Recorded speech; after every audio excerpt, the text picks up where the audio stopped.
The wind cut through Sarah Mitchell's jacket like it wasn't even there.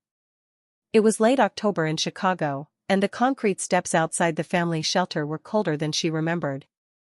Or maybe she was just thinner now. Sarah pulled her knees to her chest and watched the city lights flicker on one by one.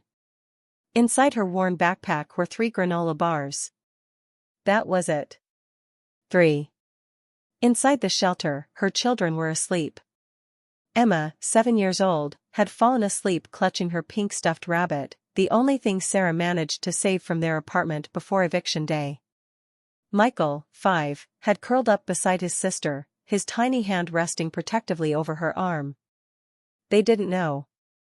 They didn't know the pantry at the shelter had run dry. They didn't know Sarah had skipped dinner for 3 nights straight. They didn't know that tomorrow morning, there would be nothing left. Sarah stood slowly and went back inside. The fluorescent lights buzzed softly. The room smelled like laundry detergent and old carpet. She knelt beside her children and gently brushed Emma's hair from her face. "Mommy?" Emma murmured sleepily. "I'm here, baby," Sarah whispered. "Are we gonna have breakfast tomorrow?" Sarah felt her heart crack, but she smiled. "Of course we are." Emma nodded and drifted back to sleep. Sarah reached into her backpack. 3 granola bars. She placed 2 beside the children's small backpacks for the morning.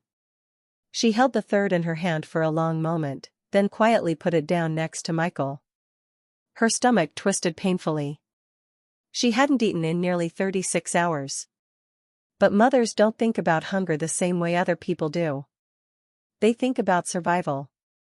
Sarah lay down on the thin mat beside her children. The hunger came in waves, sharp, dizzying waves, but she wrapped her arm around both of them and closed her eyes. If they were fed, she could survive anything. Outside, the temperature dropped below freezing. And somewhere across town, a miracle had already begun, she just didn't know it yet. Morning came too fast. Michael's small voice broke through Sarah's exhaustion. "Mom? I'm hungry." She forced herself upright, her head spinning slightly. Emma was already sitting up, smiling when she saw the granola bars. "Breakfast," Emma said happily. They split them carefully.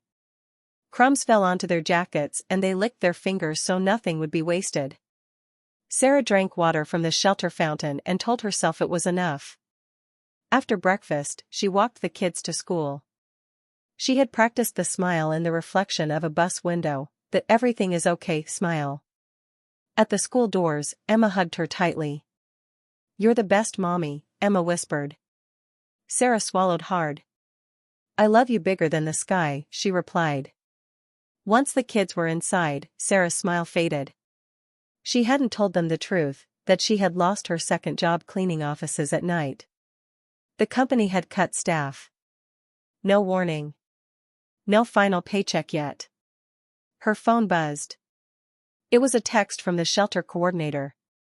"We're at capacity. If you can't confirm income by Friday, we may need to prioritize other families." Her vision blurred. Where would they go? Sarah sat on a bus stop bench and pressed her hands against her face. She hadn't cried in front of the kids. Not once. But now the tears came, silent, shaking tears she couldn't stop. She prayed. Not a polished prayer. Not a church prayer. Just a broken whisper. "God. I don't need a miracle for me. Just for them. Please." At that exact moment, across town, a man named Daniel Harper was scrolling through community volunteer requests on his laptop. Daniel had lost his wife 2 years ago. Since then, he had thrown himself into quiet acts of kindness, donating anonymously, helping families, sponsoring school lunches. And that morning, one small post caught his eye. Single mother of 2. Recently unemployed. Staying at Lakeside Family Shelter. In urgent need of work and food assistance. There was no photo. Just a name. Sarah Mitchell. Daniel stared at the screen for a long time. Then he picked up his phone. That evening, Sarah returned to the shelter with the kids. No job. No answers. No food. She tried to distract them with homework and stories. Her stomach felt hollow now, not just empty, but aching. Around 8:30 p.m., there was a knock at the shelter door. The coordinator stepped inside, scanning the room. Sarah Mitchell? Sarah's heart dropped. Yes? There's someone here to see you. Her mind raced. Was it bad news? Were they being asked to leave? She stood slowly and walked toward the lobby. A tall man in his early 40s stood there, holding two large grocery bags. Hi, he said gently. Are you Sarah? She nodded cautiously. My name is Daniel. I came across a community post about your family. I hope this isn't inappropriate. I just wanted to help. He set the grocery bags down. Inside were fresh fruits, bread, peanut butter, cereal, milk, pasta, canned soup, even small juice boxes. Sarah stared at the food like it wasn't real. I can't pay you back, she said quickly, embarrassment flooding her voice. Daniel shook his head. You don't owe me anything. Emma peeked around the corner and gasped when she saw the bags. Mommy. Is that for us? Sarah's voice broke. Yes, baby. Michael ran forward and hugged one of the grocery bags like it was treasure. Daniel swallowed hard, clearly emotional himself. There's more, he said softly. I run a small logistics company. We need someone part-time in administration.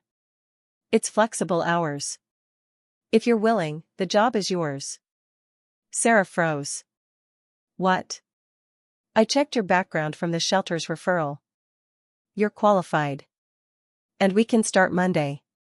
The room went completely silent. After weeks of doors closing, one had just opened. Tears streamed down Sarah's face.